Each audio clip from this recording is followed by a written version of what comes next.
Italian Football Podcast. Hello everybody and welcome to the Italian Football Podcast. I'm Carlo Garganese here as always with Nima Tavali. So we are now into the final week of the Serie A season. Today we will be reviewing match day 37 as Milan beat Juventus to secure Champions League football. Inter did the same by defeating Atalanta. That's the Champions League places all now decided. The relegation race goes down to the wire after a dramatic weekend with some crazily late injury time goals. Napoli, they announced Luciano Spalletti's exit. Juventus fans are praying for the same with Max Allegri. We're going to discuss all these talking points, plus, of course, preview Roma's Europa League final with Sevilla on Wednesday. For all our first-time listeners, this is our free weekly episode, which we do every Monday, reviewing the weekend Serie A action and all the biggest talking points in Italian football. If you want to support the Italian Football Podcast and receive all our content that we do throughout the week, including our weekly Q&A episode every Tuesday, where we answer all the questions sent in from our patrons, plus the weekly Thursday midweek review show, plus interviews, post-match reaction, and much, much more, then go to patreon.com/TIFP and become a subscriber for just $2.99 a month plus VAT. For all of you listening on Spotify, iTunes, Apple Podcasts, we'd really appreciate a 5-star rating. Give us a follow, give us a subscription. We're on YouTube as well. This really helps us to spread the gospel of Serie A and Italian football. Just before we start, just want to say we've got an extra show coming this week on Wednesday. We've got an interview which we have done with Lazar Samacic of Udinese. Great young player, got a really, really big future ahead of him. We interviewed him on Thursday, so look out for that. It's free for everyone, and I think you will enjoy it. He also previews the Udinese versus Juventus game, which is the final game of the season. Talks all about his career, his journey to where he is, his future, the transfer market, lots about his personal life as well. So I think you'll really enjoy it. So check that out on Wednesday. Okay, let's talk about the weekend just gone past. Right, we'll start off with the Sunday evening late game, Juventus versus Milan in Turin. Milan win 1-0. So let's talk about this from the Juventus point of view first. That result means that officially there is now no Champions League football for Juventus for the first time since 2011-2012 season. And obviously that is after the points deduction. We still don't know whether there will be an appeal on that, but as it stands, officially, no Champions League football for Juventus next season. It will almost certainly stay like that, also because my understanding is Juventus are going to get banned from Europe. So no Champions League football. It completes a horrific season for Juventus on and off the pitch. Another trophyless season, 2 in a row. In terms of this game as a whole, as a fan, it felt kind of empty watching this game. I think that was reflected also for the umpteenth time this season with a virtually empty stadium, which is crazy given it's the last game of the season at home for Juventus and such a big game against Milan, and the stadium is barely anyone even there. But it felt after the points penalty earlier last week, it was hard to have any motivation watching this game. And Allegri kind of said as much before the game. And the game was very flat. And it was just a very limp performance from Juventus. It was a poor game, all full stop, but not many chances in the game. No clear chances at all, as usual for Juventus. I think their souls, their hearts were broken. And we know they're not playing for the coach, and we know that some of the players won't be there next season, like Rabiot, Di Maria. So as a game as a whole, this was just all reflected in that, I think. I thought Juventus were the aggression Juventus showed, especially in the opening 2025 or the first half. I thought that was very, very good. I kept coming back to in my notes when I was watching this game to the Napoli first leg quarterfinal at the San Siro between Milan and Napoli, where Napoli were very aggressive. pressing high up, had lots of intensity, but didn't really create that much. I mean, Juventus had that chance by Di Maria, but that was more a half chance more than a real big chance. And Milan, which we're going to get to, but I was really impressed by how calm and cool Milan were. It reminded me of the Napoli game again, the first quarterfinal of the Champions League, in the sense that they just had this kind of awareness about them that we're gonna go through this. Yes, they're pressing. Yes, we're in a little bit of trouble here, but we'll handle this. We know that we're gonna handle this. I thought Moise Kean's his movement was really good. The 3-4-3 was working. Locatelli Rabiot was interesting to see. I thought it looked good. And no, I mean, I thought Juve, they did the best they could under very difficult circumstances, and I thought they actually did try. But yes, the atmosphere around Juve is like a can of soda that you've left overnight and all the bubbles have gone out of it. It's completely flat. There's no energy around Juventus. And it's just on and off the pitch. There's nothing there, and I don't understand what they're waiting for, what they're trying to do here, because they need to have a project going, and they can't wait for what happens in the trial in June. They just can't. They need to get going. They have to sit down and say, look, the budget for next season, we have to count on not playing in Europe next season and the season after that. That'll have to be the budget. And then if they do better than that, and they next season with the points deductions, no matter how much it is, they actually make it to Europe the following season. That's a bonus. They can't sit and wait, because I agree. I mean, listen, it doesn't matter what happens, because we know. If I know that Juventus are going to be banned from Europe, then I think they know. so do you know what I mean? No. But seriously, I don't want to be like facetious about this, because I think it's serious, and I think we should, we know that UEFA, whether or not they finish in the top 8 or top 7 spots, UEFA are going to give them either a transfer ban or ban them from Europe. I personally think it's going to be a ban from Europe more than a transfer ban. But the thing is that they need to. They are in complete and utter disarray. I don't think Elkan, the Elkan wing of the family, knows what they're doing in football. They're brilliant in other areas, but I think they are clueless. This is why they don't understand football. I mean, John Elkann is not a football man. He doesn't understand. No, but it's football. Not just that he's a football man. He doesn't understand. He has this kind of economist's view on it. Yeah. The first quarter, third quarter, and it doesn't work like that. This isn't this is football. You have to be proactive. And this is the same. This is exactly what happened the last time that wing of the Agnelli family, the Elkans, were in charge. They don't understand football, and they shouldn't be in charge of Juve. It never ends well.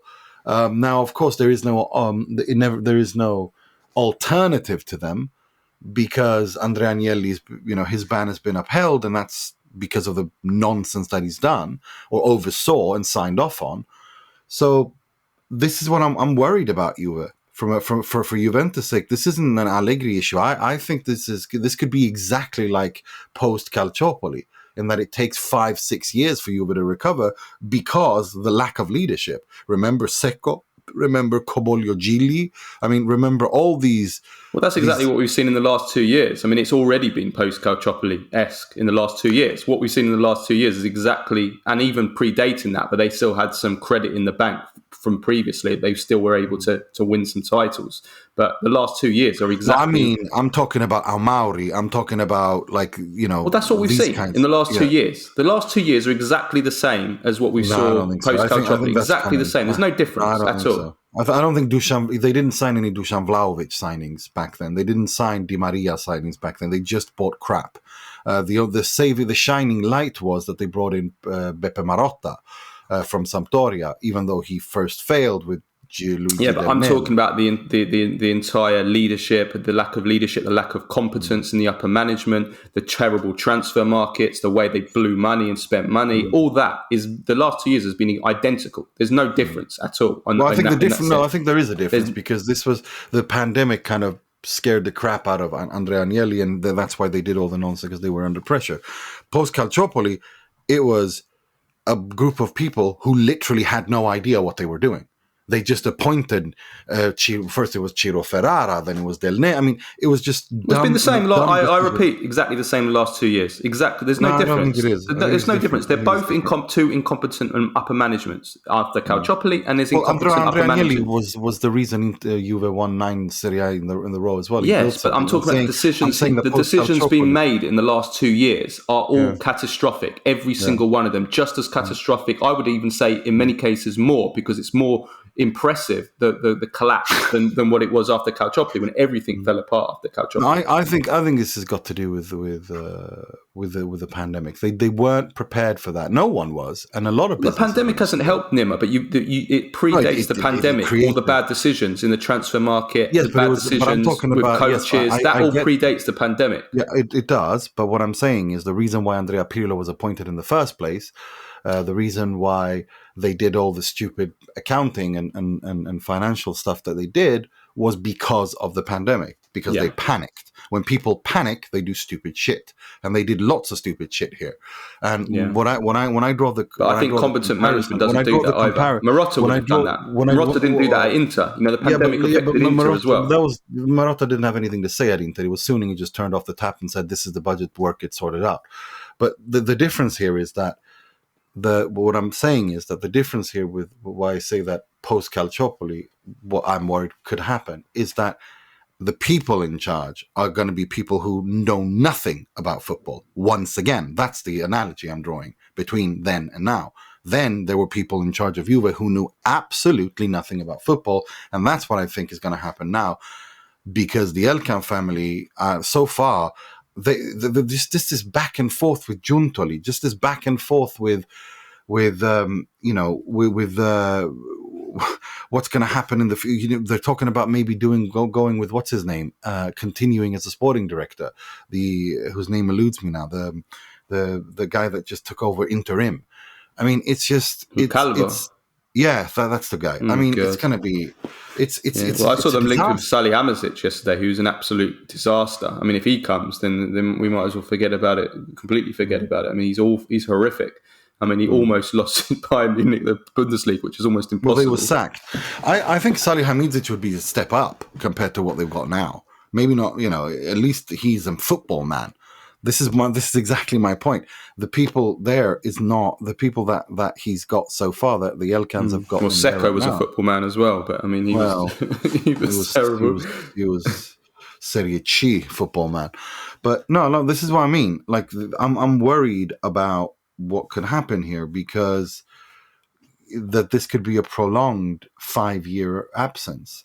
One thing that I think kind of could save that, and this is a Hail Mary, and that is if because Antonio Conte was apparently there at the stadium last night, and if he comes, well, just him and understanding how football works and understanding what needs to be done, Juve will be a good Juve. His teams are always good; they always deliver. And he will have Juve through this difficult period. I'm a bit torn with Conte, because I don't think he's not. Well, we know he's not a sustainable option. And what Juventus need now is they need to rebuild. They need to put a project in. Conte is not a project manager. Conte is somebody who will come in and he'll just 2 years he will do incredible things. But then there's no planning for after he's gone. And I don't think you have that. That's a luxury Juventus don't have. Look, this is what I'm trying to say, and this is what I've been trying to tell you and all Juve fans on this pod for the last 6 months. You don't have that luxury. This is the iceberg has hit, the Titanic is sinking. You're thinking about what you're going to do when you get to New York. Right now, you need to stay alive and survive. You need to not freeze to death in the water. You need to get on that lifeboat and try to pedal. What happens in New York is later. This is what I mean. Antonio Conte. They need to get the foundations in with a proper project, with a minus 30, 40 points next season. You could be relegated. This is what I'm talking about. Antonio Conte could get you 80, 85, 90 points so that you don't get relegated. This is my point. This is what I'm saying. Well, if it is as many points as that, I mean, I don't think it'll be that many. But if it was, then yeah, I'm with you. But what Juventus need is they need people in place that are, throughout the upper management, not just one man at the top who will will. I mean, I don't know if Juventus have got a lot of young players. I don't think Conte will like that. Conte's got no problem with young players. I think this is one of the greatest myths in world football, that he's got a problem. He will play whoever is good enough and does what he says. It doesn't matter how old they are. If they do what he says, he will play them. We've seen it like throughout his career. He doesn't care. Like I think, I'm not his biggest fan as a character because he drives me crazy. But I think we should be honest. I think this notion that he just wants older players is not true. If a young player does his job, then he will play him. He's always done that. He's got no issue with that. I mean, yeah, but he wants players that are more ready, and a lot of these Juventus players are not ready. If they are young and they're absolutely fantastic, like Bastoni, of course he'll play them, or Pogba, or Christensen, and so on and so forth. Yeah, because these players were ready and they were already ready at that time. But the Juventus players, you think he's going to play someone like Illing Jr. or these kind of players? I don't know. If Illing Jr. does what he's told, he will play him. This is what I mean. Like Conte's not a complicated man. Antonio Conte is very programmatic. This is the system. Can you adapt to the system and do what he wants you to do in the system? If you do that, he'll play you. And also, if Antonio Conte's not patient enough for what Juventus need. This Juventus team needs nurturing. It needs developing. It's got too many players that are in a developmental stage. Conte's not the right player. I mean, he might. I mean, if it's a heavy points penalty, like you said, absolutely, to try and save them for one season, maybe. But I think you're just pushing it down the line. You're pushing the buck down the line further with Conte. Someone like Spalletti, we're going to come on to him when we speak about Napoli. I know it's not going to be him now because it's going to take a year out, apparently.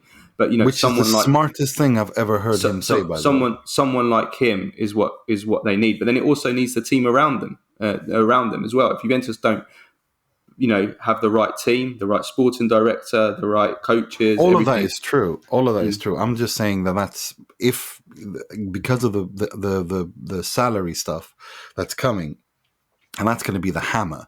I mean, I'm thinking minimum 20, 25 points. I mean, 10 points for Plus Valenza, then what they did there. If not, and also not to mention if players get suspended as well. Who was involved where and how and all that stuff. So no, look, I think Juve need to realize that forget about trophies for the next 2-3 years. Focus on surviving and build something, just like last time when you slowly returned back and then you've dominated for 9 years. I think you have to look at it like that. This is a disaster. What Paratici and Andrea Agnelli have done here is nothing than an unmitigated disaster, and it's going to take a few years to recover from. And it's going to take Juve some time to bounce back. And I'm just hoping for the sake of, because look, Italian football needs Juve, Inter, Milan at the top. That's when Italian football is at its best. We have an Inter and Milan at the top. We have a Juve in free fall. That's not good for the Serie A. That's not good for Italian football. So we need Juve to return as strong as possible. Because now we got a Napoli that's very strong. We got a Roma that's looking good. We got a Lazio. We got all the classic clubs back up. We need Juve back up as soon as possible.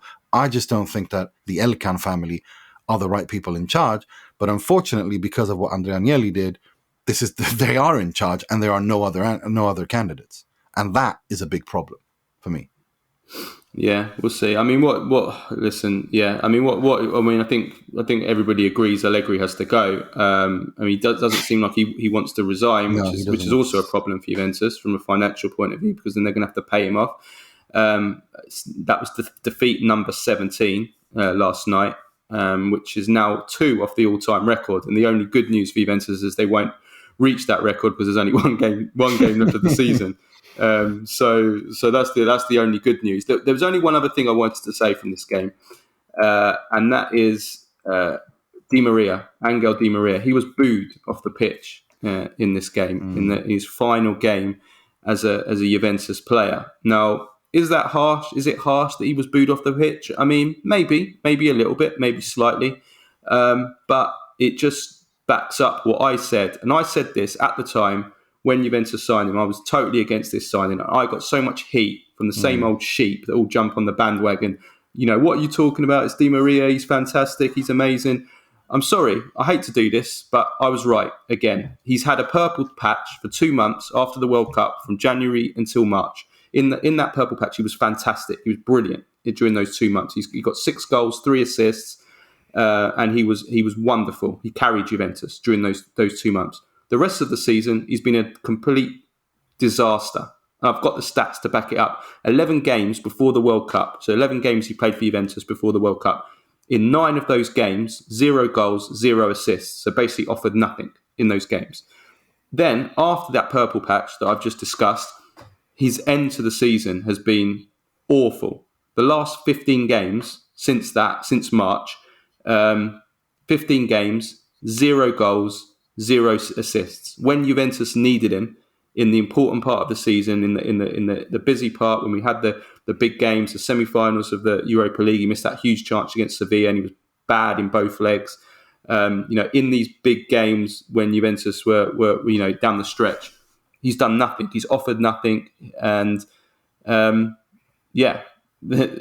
course, Allegri is to blame as well. We know when we look at the other attackers what he's done to them, but this was the point I was making at the time, and it also goes into everything what we've just been discussing about the total lack of a project and lack of team building at Juventus, from the top right down to the coach. What is the point of signing a 34, 35-year-old like Di Maria on a free transfer, on a high salary? It's not you can't build a sustainable project like that. He's now leaving after a year. He's leaving now. That's it. His last game is this weekend. He's gone. And what have Juventus built? What have Juventus gained out of it? Absolutely nothing at all. They've gained nothing. So it was just a completely pointless signing. The only good news from it is, unlike Vlahovic, who obviously cost a lot of money on a transfer fee, they don't have the burden of that transfer fee. That's the only good thing to come out of it. So I just wanted to raise that point about Di Maria. Yeah, I think there's some nuance to be had with the Di Maria thing. I think the World Cup was always going to be a special one, and he did deliver in the World Cup. I think there's a player there. I think this. I understand your point in terms of building a sustainable project, but it was clear that Juve weren't doing that. They were just trying to build something that would work today. Bring someone in like Marotta did with Dzeko and Mkhitaryan. Free transfer, delivers. We know what you get with him. Maybe past his best, but he still delivers. Has the intelligence and quality to turn up from time to time. And it's good to have champions in the dressing room. That's the logic behind it. I don't think it's worked because of mainly some of his injuries. I think the booing of Di Maria is ridiculous. But at the same time, he has not exactly. He needs to understand that he's a Juve. He can't turn up there treating Juve with the disrespect that he's done. His attitude has been all wrong. But no, it's no motivation. Not, that was clear. Yeah. I said that at the time. He wasn't motivated. Yeah. All he cared about was the World Cup. He basically was on holiday. He was just training basically before the World Cup. Yeah. He was brilliant for 2 months after the World Cup. That's it. He was brilliant for 2 months. Juventus had him for 2 months this season, and he's been done absolutely nothing for the rest of the season. So, it just again, it's just another example of Juventus's terrible transfer market. They buy these players, and what they do, how do they fit into the puzzle? It's No, before we go on to Milan, though, so this is part of it because Di Maria is leaving, and then now they need to build a new team. Well, Juventus have a whole load of loan flops returning. Yes, they do, and this is another problem for Juventus, and it's going to be a financial burden. It's just going to be a burden, full stop. So we've got Weston McKennie. Did you see the events of yesterday with Weston McKennie? Yes, I did. The Leeds fans were very funny, and on Twitter and social media, Weston's friends hosted a space where they had the funniest argument ever with Leeds fans, and they were calling him all sorts of names, and it Who just was? deteriorated. So tell me about this. I need to hear Leeds this. Leeds fans. There was a space on Twitter, and it was apparently Weston McKennie's mates, and they were saying, "Oh, you don't like him because he's American," and a Leeds fan was just exploded on them and said, "Look, I don't care where he's from. He's just absolute crap." It doesn't matter. He's useless, and it was just a complete shit show.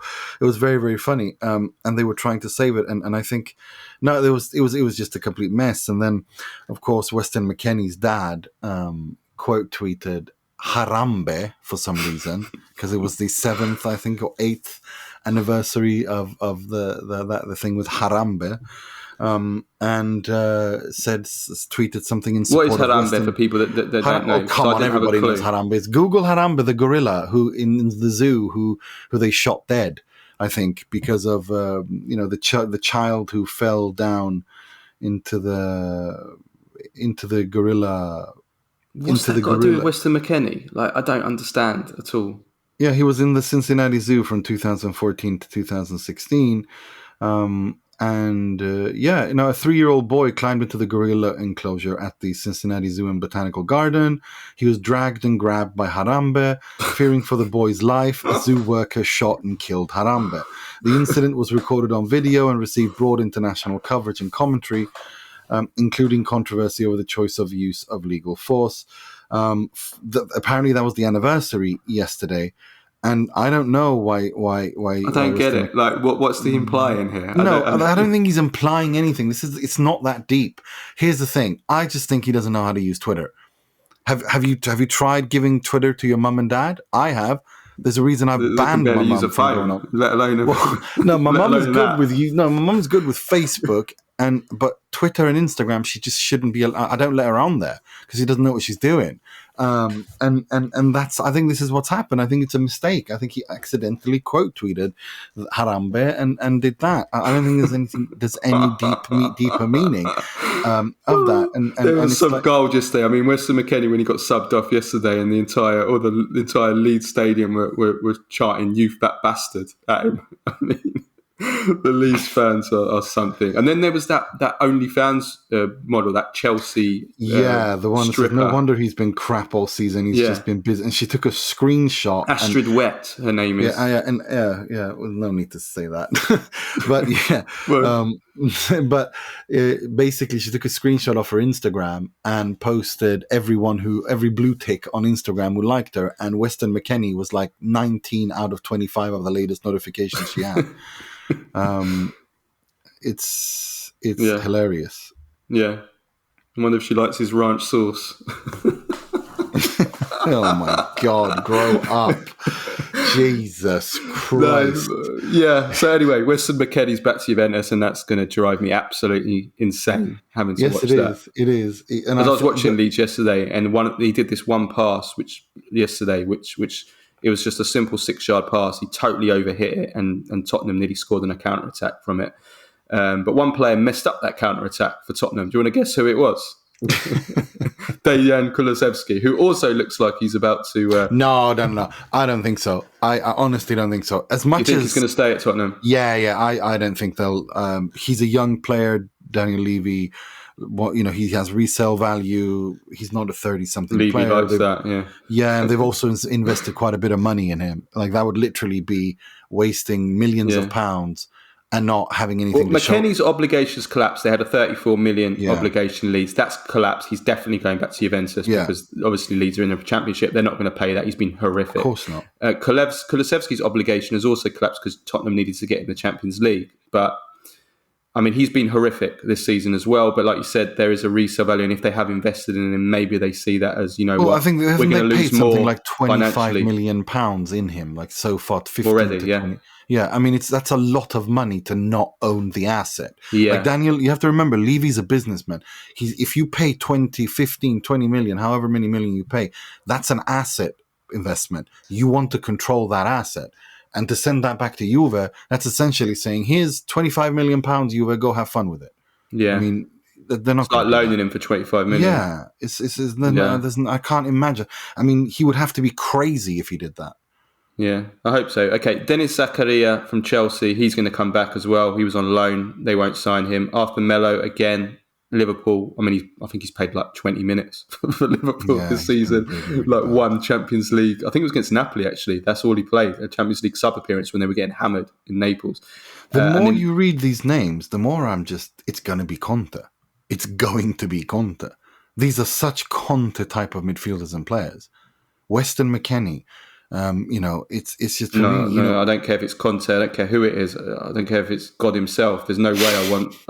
There's no way I want McKennie playing in my midfield. Arthur Melo, and Luca Pellegrini at Lazio as well is probably going to return. Which I think is weird because Lazio need him. Yeah, I know, but have you seen him play? Yeah, but look, there's more than 100 million of money there that the Juventus won't get, and again, this is damning on Paratici, like signing these players, and who. Denis Zakaria is a Conte player too. Like these are Conte type midfielders. They might be Conte type players, but I mean, none of them are good enough at the end of the day. So I mean, it's just not Juventus level players. He won. He got to a champion. Like I mean, I'm sorry, but when you beat world champions and European champions Spain with Graziano Pelle, Eder, and Giaccherini as a regista, I mean, I have faith in Antonio Conte. That much I'll tell you. Let's move on to enough about Juventus now. Let's move on to Milan, and Milan clinched the top four. So that's Napoli, Lazio, Inter, and Milan, all in the Champions League next season. I mean, for me, it was like you said, it was just a steady performance. They were calm, they were collected. I thought I have to admit though, again, I thought the standard of quality of this game was terrible. And I don't think it was a particularly great performance from Milan, but they did what they had to do. They didn't concede anything.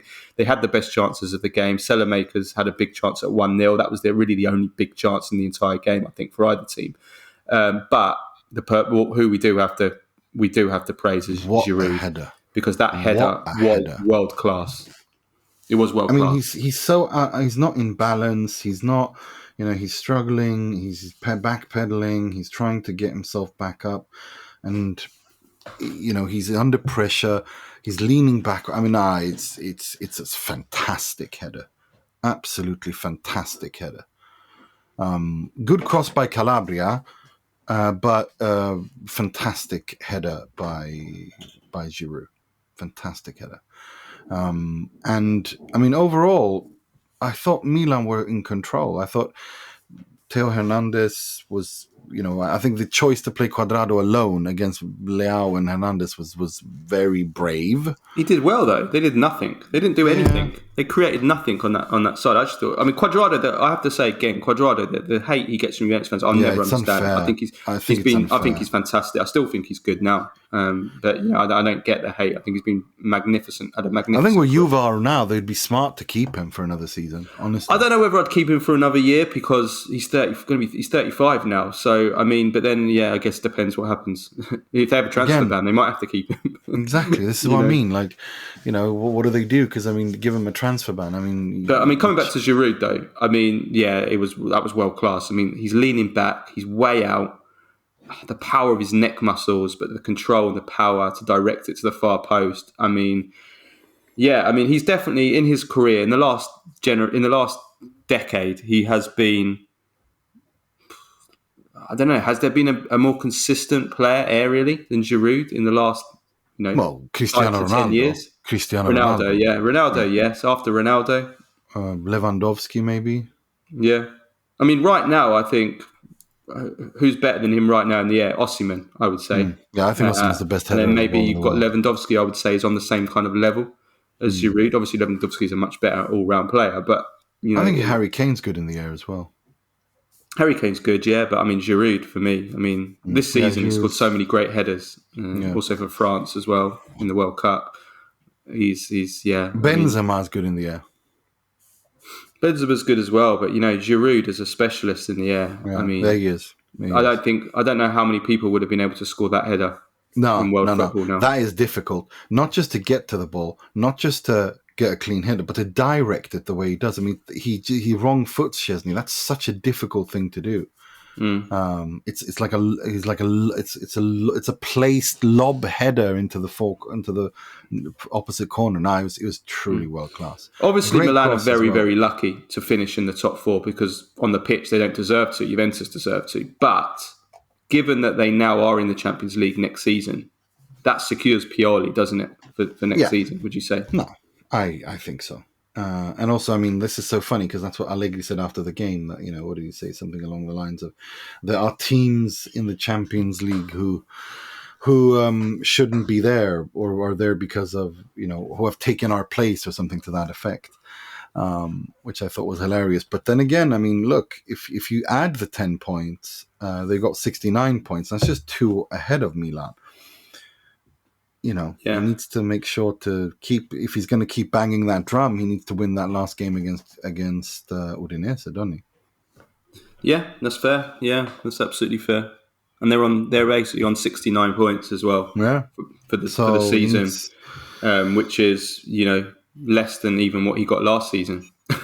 So the idea that again, but anyway, But then enough of again, Juventus. but then again, the other side of that is, to be fair, is to be the conditioning of this mess that's been going on at Juve off the pitch. Certainly the last 2 games, yeah, the Empoli game and Milan game, absolutely no doubt, hugely conditioned. I mean, this game, Juventus were you could see that they were broken. They were totally broken inside. You could see that.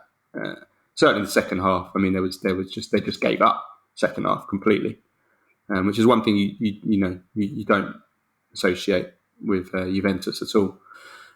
Let's move on to Inter, who also clinched Champions League football. They only needed a point. They won 3-2 in a really, really exciting game. Unlike the Milan game, this was fantastic. Inter had a really fast start, scored some amazing goals. Barella's goal, amazing. Çalhanoğlu, amazing disallowed goal.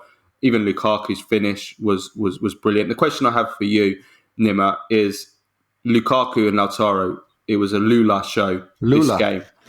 They have to start the Champions League final together. Surely they have to. And also, I know you think they should, but will Inzaghi start them in the final now? I think so. I think so, without a doubt. I think he will. I think he has to. He knows. I mean, when you have them playing like they have, when you have them, it was just. It's just the way that the thing. What he offers you is exactly that. He wins the ball. He holds the ball up. He beats the press. Atalanta, Fiorentina, Napoli, they all play similar to how Man City play. In the sense of, obviously, Man City do it 1,000 times better because they have better players and they press much more intensely than anyone does in world football. So it's what Lukaku does is he gives you that option to hold up the ball, and he's so strong physically, and he can link up really well.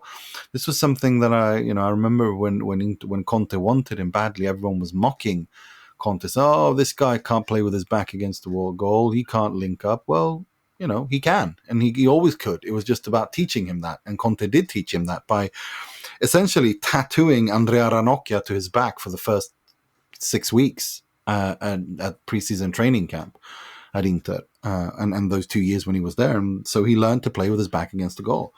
And I think that's why you have to play him, and because also the fact that when he wins that, he flicks on, and him and Lautaro have this, this understanding. This is just incredible. And if Lautaro in this form, he is just unbelievable. This is the best I've ever seen Lautaro Martinez play. The level that he plays at, he's becoming this kind of complete, almost Ballon d'Or, or is Ballon d'Or worthy level that he plays at. The pass he made for the second goal, which led up to the second goal, his link up play, his vision, his technique. This is a future. If he's going to continue like this, we're talking Ballon d'Or here. And his form is unreal at the moment. His last 12 games, he's got 11 goals and 4 assists. And you add that to Lukaku's form, who since April has 9 goals, 5 assists. That's 20 goals and 9 assists among them. I mean, it's just... They have to start in the Champions League. Yeah, I'm sorry, they have to start. He's going to start. Inzaghi's not stupid. He's looking at that and he's thinking, when he's going to play against a high-intense pressing side like Atalanta, Napoli, and Fiorentina. And so you have to start, because you saw what happened with Dzeko. Dzeko's just useless in that situation. He doesn't offer anything. And so you have to start. As we've said, they need to get out. And also, I just think that if there's one criticism that I've had all season of Inter is that they just don't have any pace and in attack.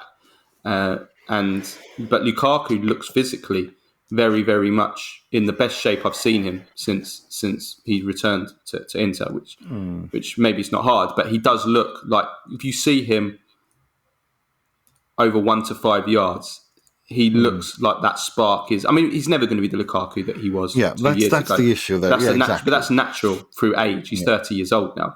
But he's got. I mean, if you see him, the way that he took that goal, I mean, that was Lukaku, razor sharp Lukaku. The way that he took it round the goalkeeper. You don't get many strikers taking the goalkeeper on anymore nowadays. That's one thing I don't like about modern football. That's just kind of disappeared from modern football, is that strikers don't take on the goalkeeper. So that was really, really nice. That was such a clinical finish, and he made it look so easy. We always know that about Lukaku. He's a clinical finisher. Like that's he's a bomber.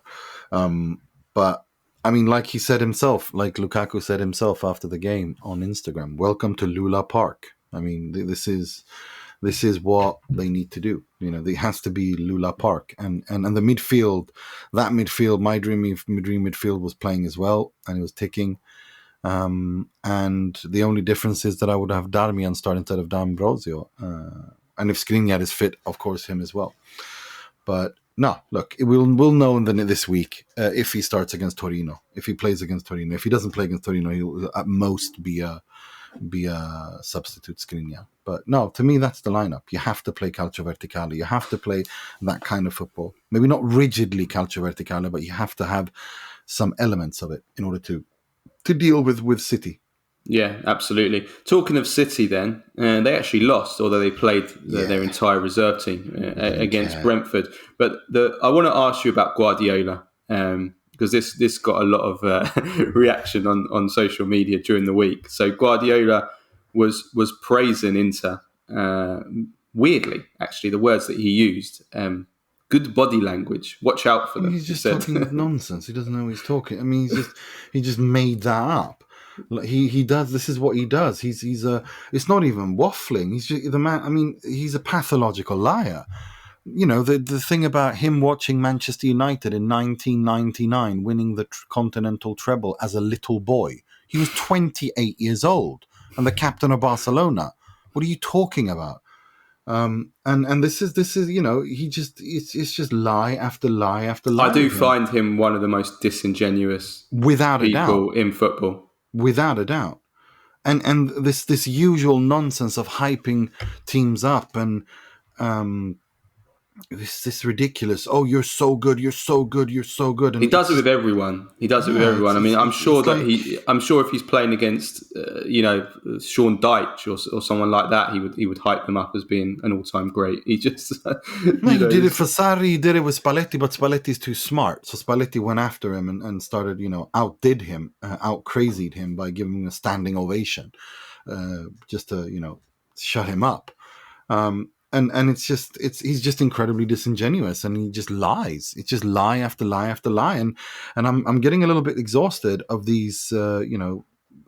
He's been in England now for how many years? Week in, week out press conference, 7 and years. Never once. Seven is it? 7? Yeah, 7 years. Week in, week out, pre-match press conferences. Not a single critical question. Not once has he been asked about anything. He just gets away with everything. He's just allowed to lie and push out misinformation, and no one questions him. When he says that we just want to get this case over with, no, we'll tell you that's not true. City are delaying it. Their lawyers are delaying this case and dragging it on by claiming that the barrister is an Arsenal fan and should be removed. I mean, it's just, stuff like that. They've been dragging this case on. Nobody pushes back against that.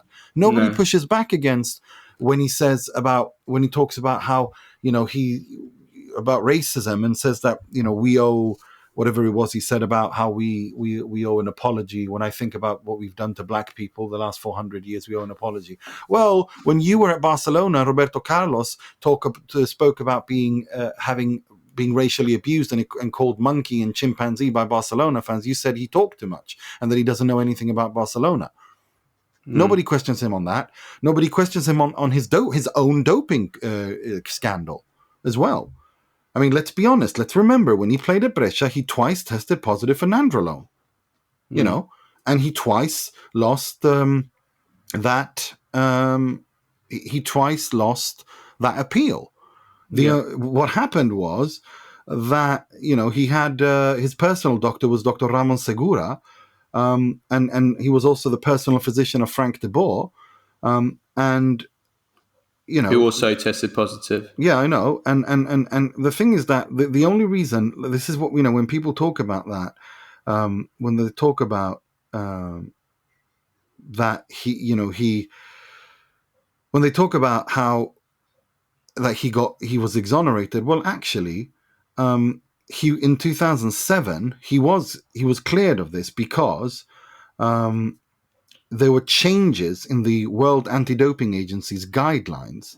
In 2005, WADA had found that a phenomenon called unstable urine in samples could lead to positive tests for low levels of nandrolone. And in very rare cases, nandrolone could be found in samples not because of external administration, but as a result of a chemical reaction that may occur in a vial containing urine. The WADA instructed all accredited labs to perform stability tests on urine samples with nandrolone concentrations from 2 to 10 ng per milliliter moving forward. A microgram, I think that stands for. And Guardiola's was on the high side of that. 12. He had 12 micrograms per liter.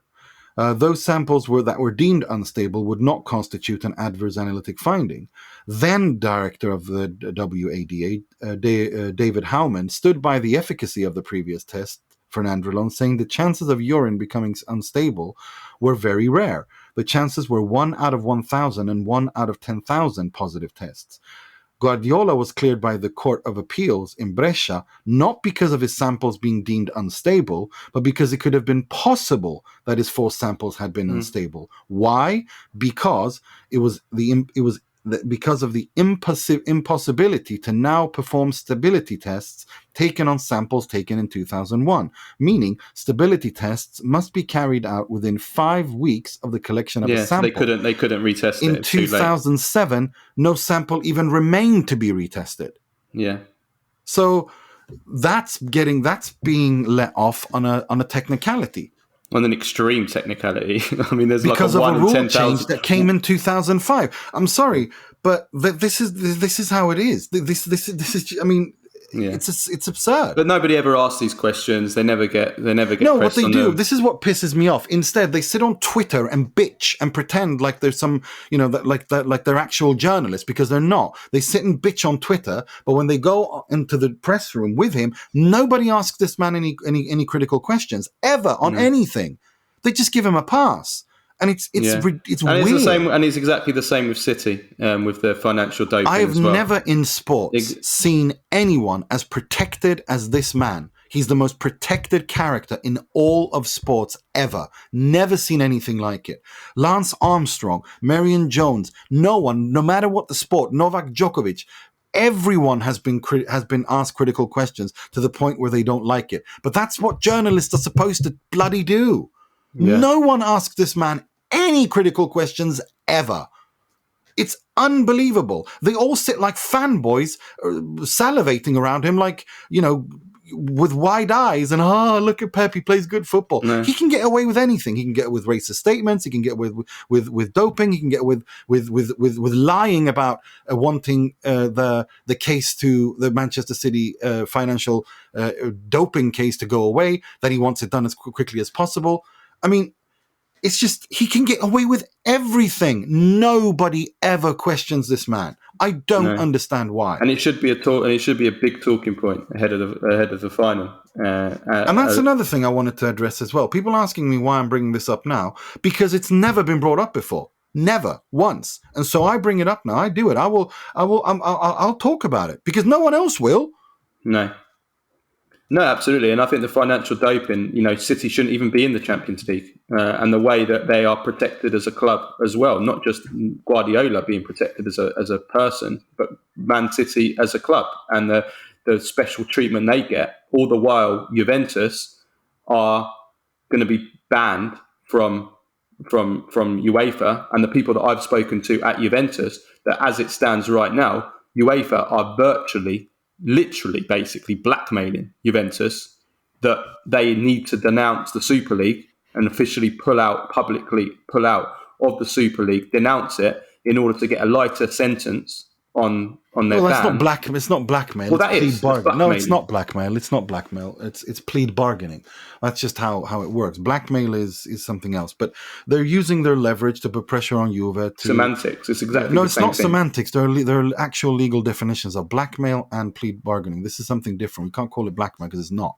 Blackmail is something completely different. This is not what blackmail is. Well, it is blackmail, Nima. It's not. It's not justice, Nima. Juventus, it is justice because Juventus have committed a crime, Carlo. They have been convicted of a crime. When you're convicted of a crime, the Super League, Nima, has nothing to do with what punishment or otherwise Juventus should get. Nothing at all. You cannot use the Super League. Because they can You cannot do use that. this. I can't believe you're even defending this, Nima. No, I'm not defending it. I'm defending what facts are and definitions. So you think it's right that UEFA should waive the Super League in front of Juventus and say, you know what, we'll give you a light sentence in exchange. If they are legally allowed to do that, this is called plead bargaining because this is being litigated in court as we speak, whether or not Barcelona, Real Madrid, and Juventus broke the laws or rules when going into the legality of the Super League is being challenged right now as we speak. Therefore, in order, what they're trying to do is to circumvent that verdict.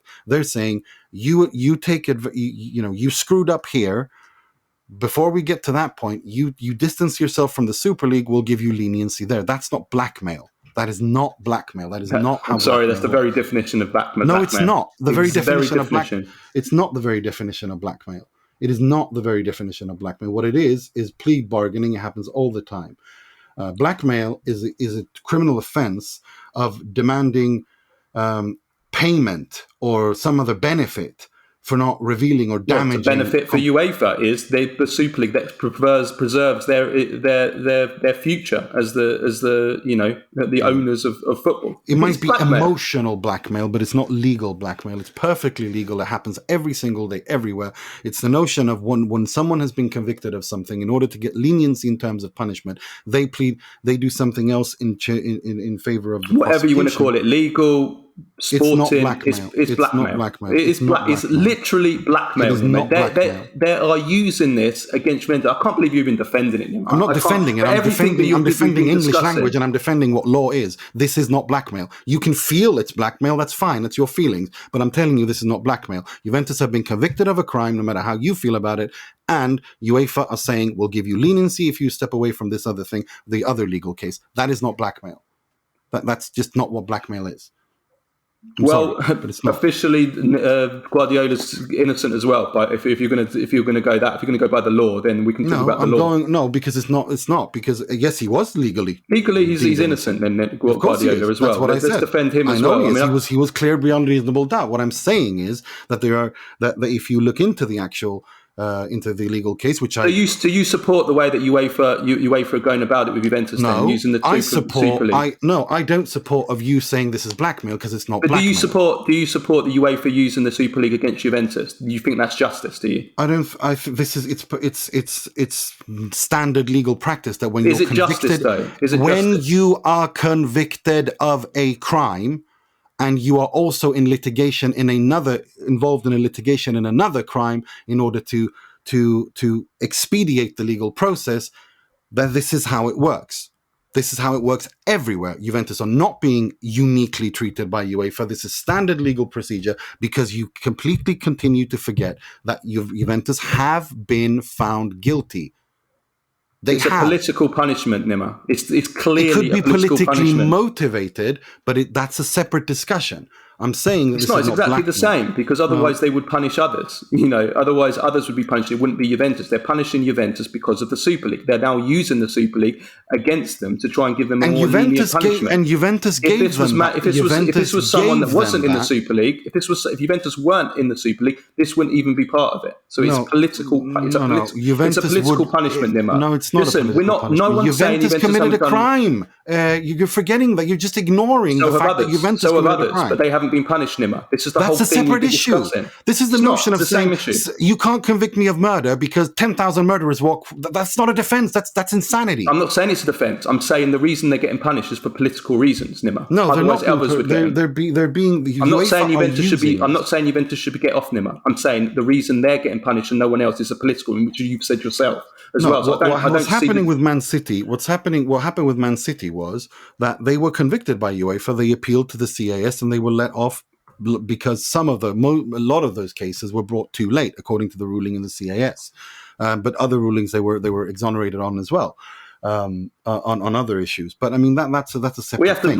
We have to move on now. It's clearly a political punishment. There's not even any doubt about it. There's no doubt that it's partly politically motivated. But Juventus would be stupid, absolutely stupid, if they gave in to this. I would not, because they need to. The legality of the Super League is very important, and Juventus' future is tied to that, and so is most of other clubs. And I think they would be dumb if they gave up an inch here. Absolutely, which is why others should be supporting them on this, because this is, and recognizing this for the political punishment it is, rather than, do you know what I mean, thinking that UEFA actually have some kind of right to produce justice. They have a legal right to do this. They can do this. They've not pushed anything. They've said, we'll give you leniency on the crime that you've been convicted for if you step away from this other thing that we're involved in. That's plea bargaining. That's standard legal procedure. That's what I'm saying. I'm saying it's not blackmail. Blackmail is something else. Well, the people I've spoken to at Juventus actually use that word blackmail. They're being blackmailed by UEFA. Yeah, well, Juventus can feel however they want. Juventus, that's not proof of anything. O.J. Simpson can go around saying he didn't kill his wife. That's not evidence of him being innocent of killing his wife. Yeah. Well, legally he didn't. So well, actually, no. He was kind of convicted on the civil trial, so you can't shove that in people's faces anymore. And also, anyone who was semi-sentient knows what happened in that case. This is my point, that they can't. Juventus put themselves in this situation, which they shouldn't have, and now UEFA are using that leverage to put pressure on them. That's what they're doing. Is it morally wrong? Yes, of course it is. But it's also morally wrong to cook the books.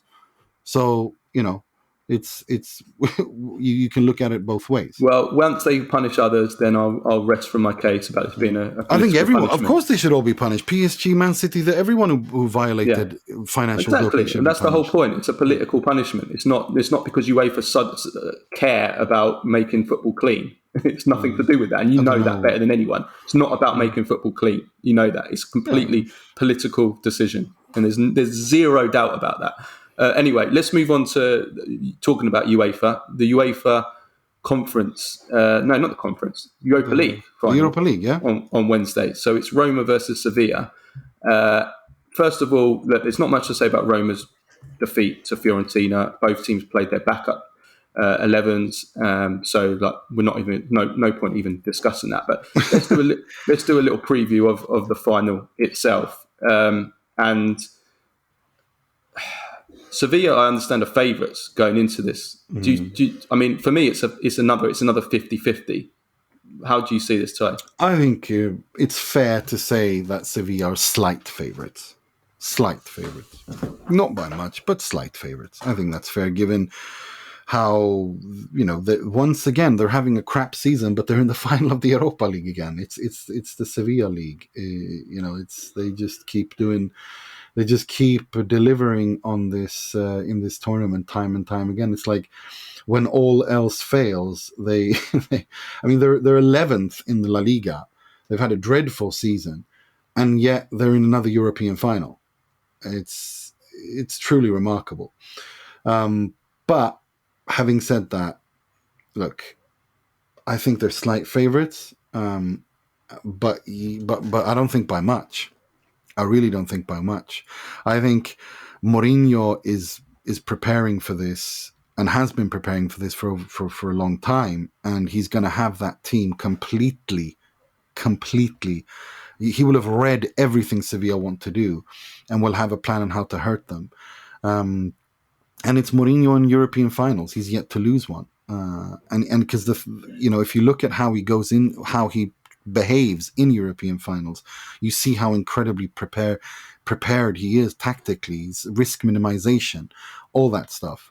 He reads the other side better than the coach of the other side knows his own side almost in finals. And so Roma need to be switched on. They need to be perfect. They need to defensively be absolutely switched on and perfect, and not make any mistakes. Ibanez has to not Ibanez him in this game. Mancini needs to continue being hard, but not go over the line and get himself sent off. Hopefully, Chris Smalling can play the full 90 minutes, because I think that's key. And then, of course, Paulo Dybala. Yeah, I'm worried about Dybala. I mean, there has been some news coming out that he's doing better. He is training himself. I mean, it's obviously clear he's not going to be able to start the game. We're probably looking at a short appearance off the bench maybe. I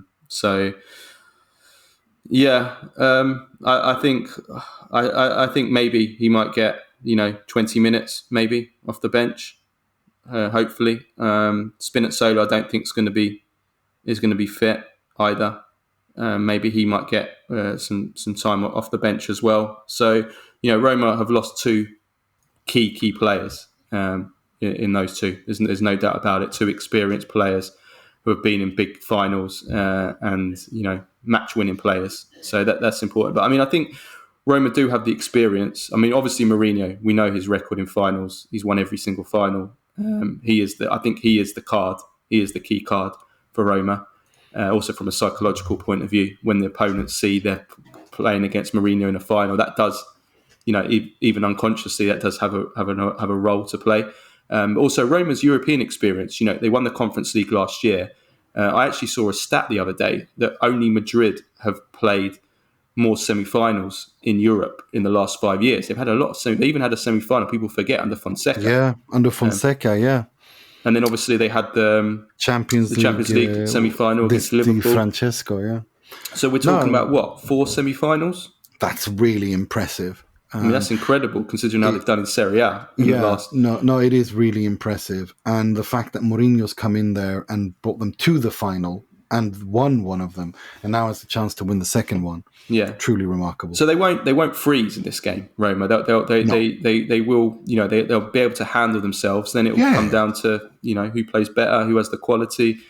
I want to see Pellegrini really turn up for this game. I want to see Dybala. I mean, even if Dybala doesn't start, I do think he will have some form. He will have some kind of. I think he will play some part in this game. Dybala. I don't think he'll start, but I think I want to see Pellegrini really take on this game and show that he's a leader. I hope that the back line is all fit. I hope Rui Patricio doesn't screw up. And I would love to see Bove as well start because I think he's been kind of like their little, like their, what do you call it? Their mascot in this tournament a little bit, and he's a Roman guy. He's a Roma kid through and through. So it would be cool to see how he does. But I think for me, the key here is Pellegrini. I want him to work, and I want him to start, leading Roma. Because I mean, if he were to win the Europa League, what is it? 2 European trophies that he will have captained Roma to. That's incredible. Yeah, I don't think I've said before. I don't think Sevilla are a good team, but I do think they've won this. They've got the experience. They've won this trophy so many times. They've got some big players, experienced players. Rakitic, for example, obviously he's past his best, but still, he's got so much experience. And Nesri, I do think is a very dangerous player. And Ocampos has been in fantastic form as well. So. I mean, they've got dangerous players, but then I think their defence, you can definitely get at that defence, which is why it's a big shame that Dybala is not fit. Because I think if Dybala was fit and playing, and same with Spinazzola as well, I mean, I think they could cause lots of trouble to that Sevilla defence. So that is a shame, but hopefully off the bench they can do some damage. But yeah, good luck to Roma. Let's hope that they can do it. That would I be really great. want them to do it. It would be so cool because it means, because all 4 teams in the Serie A for the Champions League next season have been decided, and Roma not being one of them, this means we will have 5 teams in the Champions League next season for the first time ever. Yeah, I can't remember exactly. the Serie A ever having 5 teams. No, they haven't had 5 teams. So that would be amazing for the Serie A. Like, how awesome would that not be? And you mean you'd have Napoli and Roma in pot 1 as winners of the Serie A and the Europa League. If Inter were to win the Champions League, then Inter would be in pot 1 too. 3 teams in pot 1. How awesome would that not be for the draw? Yeah, absolutely. Okay. Napoli. Let's touch on Napoli. 2 things to talk about here. So they draw 2-2 at Bologna. Yeah. First of all, Victor Osimhen, big congratulations to him. It's not official yet, but he has opened a 4-goal lead on Lautaro with 1 game left. Lautaro is probably not even going to play in the last game of the season. So I think we can safely say that he is capocannoniere for the season, and what an amazing season for Victor Osimhen. Maybe clinches him as the player of the season in Serie A. I think he will get it now. He has to get it. I think he will get it over Kvara. I mean, I think Kvara's kind of his form in the last few months of the season has dropped off definitely, whereas Osimhen's been just consistent throughout. So well done to him. But the other big talking point is De Laurentiis confirming after the game that Spalletti is leaving and taking a gap year. So what do you make of all that? I think it's a shame. I really, really do. I can't believe... I think there's more to this than meets the eye. I wonder if we'll ever know what actually happened. I don't think this is something that just the decision that he leaves is something that they made just in the last few weeks. I think this has been a long time brewing. It's just that Spalletti's just been focused on the football, and I think the 2 years that he's been there, I think he's exhausted of De Laurentiis, and I think De Laurentiis is smart enough to realize that this was coming and that he's got something prepared. I mean, his behavior suggests as much. I think the reason why he extended that contract was just leverage in order to let Spalletti go. He will say, look, I'll terminate the contract, but you can't coach in the Serie A for a year. I think that's why he extended that contract, that option, in order just to do leverage.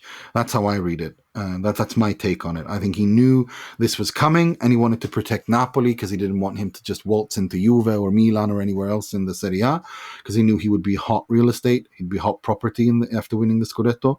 And so he basically used his leverage to force Spalletti to not coach in the Serie A for a year.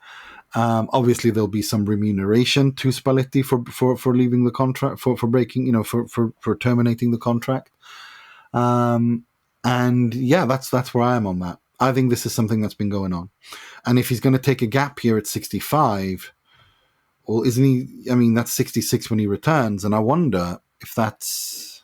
Yeah, that's it. Gap year doesn't make sense for me, for Spalletti. I think at 60, you don't take a gap year at 65. You're too old. Too old. You take a year out of the game. You're back at 60. He's back at 66, turning 67 in that season back. I mean, I wonder if he doesn't go to the Premier League now. Don't you reckon? Actually, he's 64 now. I thought he was already 65. He's only just turned 64. Yeah. So okay, maybe he's okay. Maybe, but I mean, yeah, at that age, I don't think it's great taking a gap year. But I think this is, like you said, I think this is down to De Laurentiis, he is a brilliant negotiator. That man is a fantastic negotiator. Yeah. What? He always gets his way. Yeah. He does, because he understands. What he understands is that in every negotiation is about leverage, and the more leverage you have, the better favorable terms you get in the final contract in the deal. And he uses his leverage to the max every single time. That's why he gets what he wants. Because he positions himself always in the strongest position possible. And I think that's what he's done here with Spalletti as well. That's why now it makes sense why he automatically activated that option to extend Spalletti's contract. Because now, if Spalletti wants to leave and take a gap year, he can say, "Look, do what you want, but you can't coach in the Serie A for a year." Yeah. Did you see what I'm saying? It's a smart negotiation tactic, and I think Spalletti. I don't know. Does he? I don't know if he can speak English or not. I know that I know that Patrick Kendrick, our good friend, has translated for him many times this season and before when he was at Inter and through the years. So I don't think he speaks English. So maybe that rules out the Premier League as well. But look, I don't know. I mean, he is hot real estate. He did charm Europe with the football that he played. They won the Serie A with Napoli. That's an incredible accomplishment. If you look at the financial, how much money they spent versus in terms of wages and net transfer spend, etc. He's very, very popular. And I think by the time that's made official, we'll understand more about it. But I wonder if he doesn't go to the Premier League. I really do. Yeah, it'll be interesting to see what happens and who Napoli replace him with. They're in negotiations with Luis Enrique. I think that would be a fantastic. Luis Enrique would be amazing. I think that would be fantastic. I think he will. Lobotka, he will absolutely love Lobotka. That's exactly his type of midfielder. Nothing would make me happier for the Serie A than to see Luis Enrique, who I think is a very underrated coach, like we spoke about last week. I think it was Thursday or Monday, can't remember, on the pod. He's incredibly underrated, but also he has experience from the Serie A. He was very young when he was at Roma. And so he knows what the Serie A is. And now he's a much better coach than he's ever been. He wasn't quite ready then. He wasn't ready then. And he still did all right. He wasn't a disaster. That was his first coaching job, if I'm not mistaken, at senior level. No, he'd come from Barca B, Yeah, so this would be a fantastic appointment. And I think he would, the players that they've got, the football that he plays, I think for Napoli's sake, I hope it's Luis Enrique more than anyone else. Yeah, so do I. Okay, right. Just quickly, we'll discuss this. We'll discuss this more on Thursday because we've gone way over. The relegation race. It was an insane Sunday. On Saturday, Spezia got hammered 4-0 at home by Torino, but then on Sunday there were two games in which there were ridiculously late goals, which were huge for the relegation battle. First of all, Verona against Empoli. And Verona were winning 1-0. Empoli equalised in the 95th minute through Stojanovic, which was a death blow to dagger to the heart of Verona because they had exited. They would have been 2 points outside the relegation zone with that win. Now they are level with Spezia on 31 points. Then Monza played against Lecce. And Lecce scored a 100th minute penalty from Colombo for a handball by Christian Gytker. Yeah. He'd missed a penalty like about 5 minutes before and then gave away a penalty with a handball and Colombo scored. So that means that Lecce survive. It means that it goes down to the final day. Spezia and Verona for the final relegation spot. They're both on 31 points. They're both equal. There is no head-to-head now. So there will be a playoff if the two teams are equal. The final match day is Roma versus Spezia, Roma at home, and Milan versus Verona. It's. I think we are looking like it's looking very likely of a playout here, and then that's going to be incredible. But we'll discuss it more on Thursday. We'll discuss it more because we've gone way over here. So, Nima, let's park this. Let's talk about it on Thursday. But it was an incredible weekend. It was amazing. It was unbelievable. When Stojanovic scored that and the defending by Hellas at the end, and it was just maximum bad luck because they were in control. They were in good control. And then Oliver Abildgaard, he just kept backing off of Stojanovic instead of closing him down. And then the ball, I think it bounces off of what's his name? Deflection, to deflection. Yeah, it was Magnani. No, not Magnanelli. What's his name? Magnani, I think. Yeah. He it deflected off of him, and it just completely. I mean, it was just so. It was so unlucky, and then you go to the Monza game where Kytgar has a penalty. That's his last game ever for Monza. Their last home game ever for Monza. His contract expires. He's going to leave. He gets a penalty in the 83rd minute. The penalty saved by Falcone. Then in the 98th minute, the corner. He handballs and Lecce get a penalty, which Lorenzo Colombo scores. It was crazy. It was absolute drama. It was so now Lecce are safe, and I think they deserve to be if we look at the overall season. Do you reckon? Yeah, they definitely deserve. They were really good first half of the season, but then they just completely collapsed in the second half of the season. The drama was they definitely deserve. We'll talk about that more on Thursday and give our predictions ahead of the final weekend, because that's going to be. Well, we could have a playoff, because that's the new thing this season, that for the Scudetto and this place 17th, if there are two or three more teams on same points, they have a playoff. Now this is a play out, yeah. So it'll be a neutral venue if they end on same points. It'll be a neutral venue, 90 minutes, no extra time, and if it's still a draw, they'll go to penalties. Yeah. For sure. Right, the other weekend games: Sampdoria 2, Sassuolo 2, Salernitana 3, Udinese 2, Candreva again scoring, and Lazio 3, Cremonese 2 as well. So some really high scoring games there. Let's just finish off with Baggio and Prem-Face of the week. Okay, Baggio, do you have any? Lautaro? Yeah, Lautaro's performance is just wow. Truly unbelievable. And also the Serie A fans this season, almost 2 million tickets to Inter's home games. Milan averaging 70,000 a home game too. Lazio, Napoli, Roma. The attendance is up, way up, and people are and it's been, and the atmosphere around it has been absolutely fantastic. So for me, it's Lautaro, and also this season Serie A fans for turning up at those stadiums, even though they're far from modern and all of that. But that just, Serie A fans are... Apart from Juventus Stadium, but the rest, no one goes to Juventus and that's Stadium. the irony. Juventus have the most modern stadium. Yeah. The others have these archaic No one wants to go and watch Allegri ball.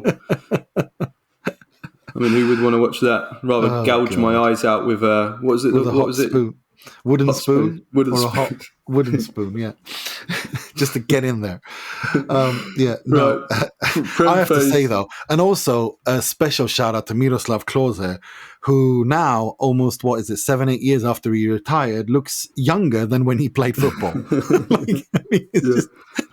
It's just, did you see that photo of him in Candreva? He looks younger than Candreva. He looks younger than Candreva, and he looks fresher.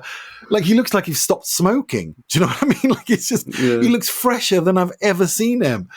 And it's like, what's going on there? It's weird. Like, he's the first man who stops playing football, and then it's just, and then looks younger when he stops playing football. Yeah. Yeah, he has kept himself well. Right, Prem-Face of the week. Do we have any Prem-Face? Well, the entire Weston McKennie shit show has to be a Prem-Face. Like, I mean, this entire the entire thing. I don't even know what to pick from him and his childish behavior, which prompted Leeds fans to lose their shit and sing those offensive chants to him about his weight, to the arguing on spaces between McKennie's friends and Leeds fans, to the haram, whatever the Harambe thing was that his dad did. I mean, the entire thing's just mad.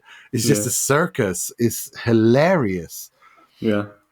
Yeah. And that is pass in the first half to that as well. And also, we got to give a shout out to Luton Town, pretty much a fan-owned club making it back to the Premier League. I mean, how beautiful isn't that? Yeah, gosh, yeah. God, I totally forgot. Yeah, Luton Town. Yeah, I have to give a shout out to Luton Town. They're my former team. I think I've said it before. I played for them. I was in their youth team till I was 15. Really? So, yeah. Have I not told you that? I'm sure I've told that. Yeah, I've told you that about 1,000 times. Probably, and I don't remember it exactly. Yeah, no, that's probably true. That is probably true. That is 100% true. Yeah. No, I was a youth team player at Luton Town till the age of 15. They So they still have a bit of a little bit of my heart, even though even though they released me, and they should have kept me, and I should have been playing a professional for them.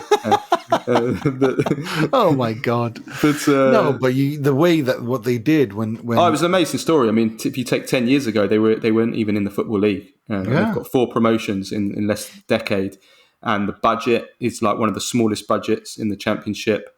And I think their budget last year, their wage bill last year was something like 12 million or something around about that region, whereas the wage bill for Fulham, who got promoted last year, was like 70 or 80 million or something like that. You know, I'm not sure what the wage bill is this year because they don't always become available straight away. But I mean, you know, it's not high.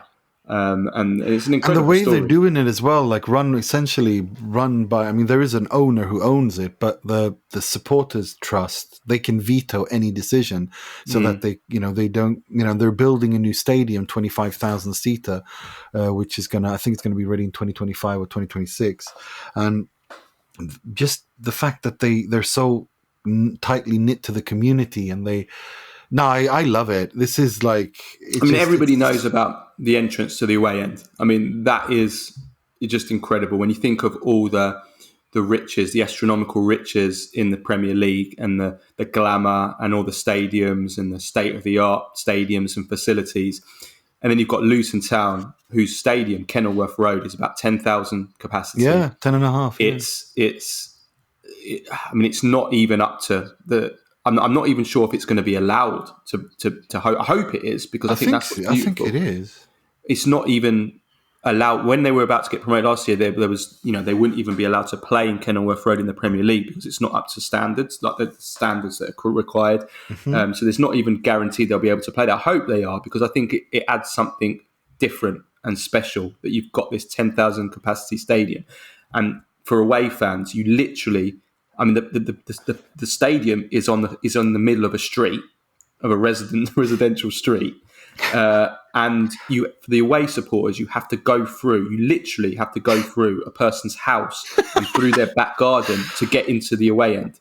Like literally, you literally go through a person's house and back garden to get into the away end. Google it. It's an incredible story. It's absolutely amazing. I'm gonna like, for me, I don't support anyone in England, but the more I read about them, the more I'm like, I might actually become a Luton Town fan, because I love this story. It's a beautiful story. I mean, and not just that, it's just the way that they. But this is football, though. This is, everything that we complain about about how the Premier League has. I mean, I know it's a bit.